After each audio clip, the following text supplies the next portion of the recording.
تغيير في نفسك أنت أو رسالة توجهها للعالم الخارجي؟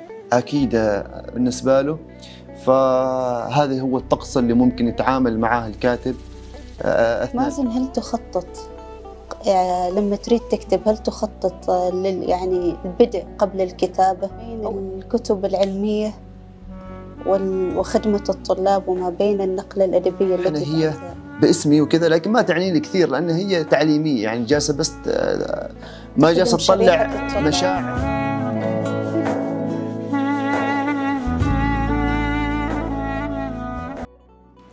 أهلا وسهلا يا أصدقاء عناوين، ومرحبا في حلقة جديدة من حلقات برنامجنا. رحبوا معي بالضيف مازن المعروف بمازن عمان. أهلا مازن. يا مرحبا فيكم، تشرفنا فيكم. أهلا وسهلا فيك يا مازن، عرفنا عن نفسك. مازن عمان، الاسم الحقيقي مازن العميري. ناشط في التواصل الاجتماعي وكاتب. أعتبر نفسي جديد في الساحة الأدبية. أهلا وسهلا فيك يا مازن. مرحبا فيكم. مازن، نتطرق إلى الكتابة الأدبية اليوم. نحن بما أن في برنامج أدبي، برنامج عناوين، يسلط الضوء على الكاتب العماني من أجل إبراز هوية الكاتب العماني. هل هناك طقوس خاصة للكتابة في عالم مازن؟ بكل صراحة ما في طقوس خاصة، ولكن أنا أعتقد أنه الكاتب دائما ما يحب أنه يكون منعزل عن الجميع، علشان أنه هو يقدر أنه يألف أو يعني يكون في داخله أفكار معينة، يقدر من خلال هذه الأفكار أنه يكتب اللي في داخله بشكل أوضح وبشكل مفهوم بالنسبة له. فهذا هو الطقس اللي ممكن يتعامل معه الكاتب أثناء الكتابة. استفرد بنفسه. نعم. جميل. كونك كاتب، من وين ممكن تستمد إلهام الكتابة؟ طبعا في البداية أنا ممكن أني لما بكتب من الصعب جدا أني أنا أحصل الموضوع اللي راح أكتب فيه. هذا أكبر يعني مشكلة ممكن تواجه الكاتب. تحدي. أيوة. فالكاتب يقدر أنه يسوي يعني يقدر أنه يكتب في مواضيع مختلفة، لكن لما بيدخل في الموضوع الأساسي هنا يصعب عليه يعني بشكل جدا كبير. فبكل أمانة أنا أكتب قصص يعني متنوعة، لكن بعدين لما أبغى أدمجهم هذا أصعب مرحلة ممكن تصير معي، يعني اللي هي الدمج.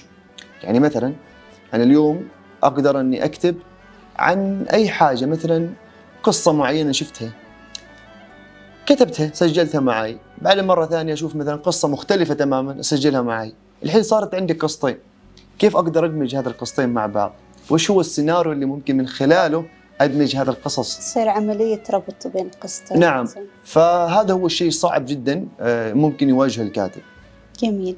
نوع الرسالة اللي ترغب نقلها من خلال كتاباتك، هل هي تغيير في نفسك أنت أو رسالة توجهها للعالم الخارجي؟ أكيد أوجه رسالة.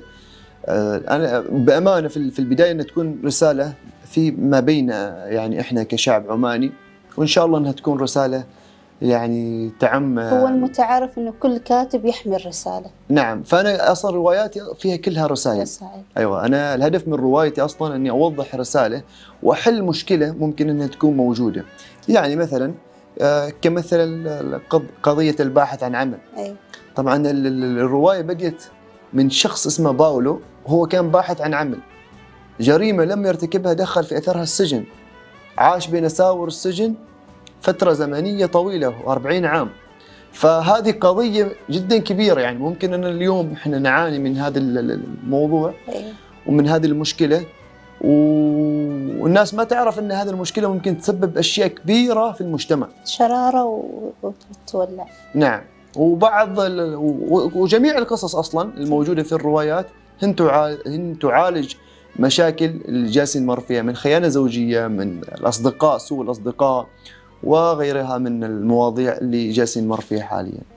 مازن، هل تخطط لما تريد تكتب، هل تخطط يعني البدء قبل الكتابة، أو إن بس تحس نفسك إن أنت دخلت في ذاك العالم وتبدأ في الكتابة، أم هناك يعني لازم نفس ما أسلفت سابقا تنزوي مع نفسك؟ مثلا أنت تريد تكتب اليوم المساء، هل في تخطيط نفسي وتهيئة نفسية إنه أنت تدخل في عالم الكتاب الخاص فيك؟ لا لا، بالنسبة لي أني على حسب الموضوع.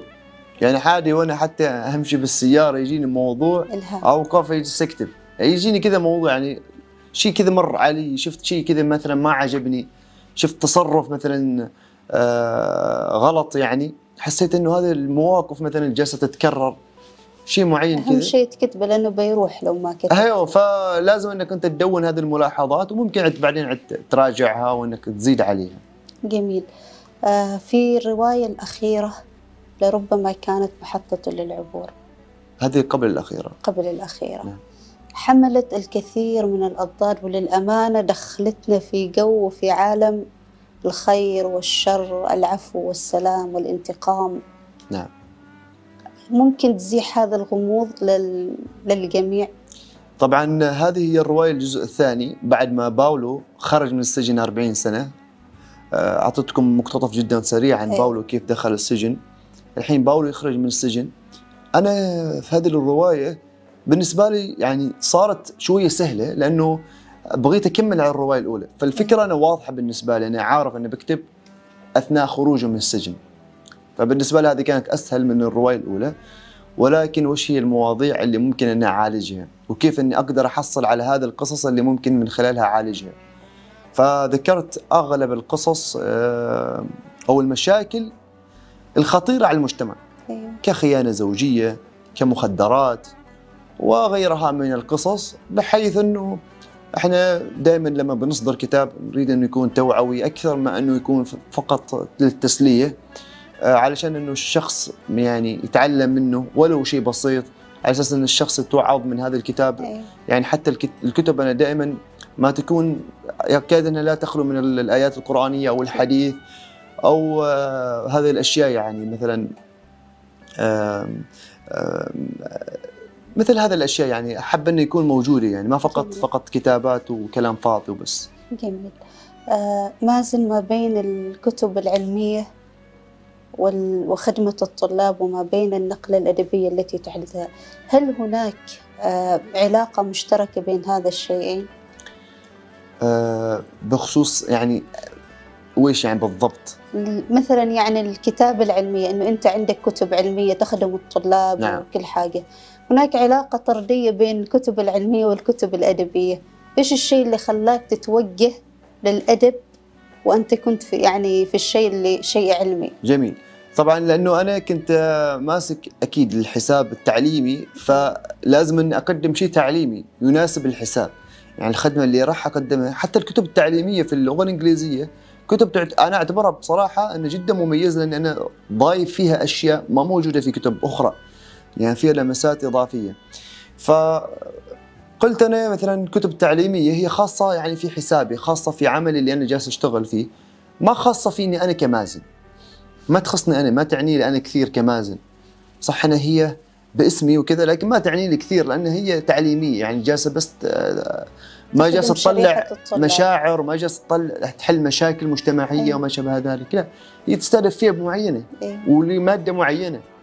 فعلشان كذا أنا طلعت، ومن قبل أن أحب أني أكتب كذا في تويتر مقتطفات، وأشوف الناس أنه تحب هذه الأشياء، وحبيت أن يكون في دمج ما بين الكتب التعليمية والكتب الأدبية.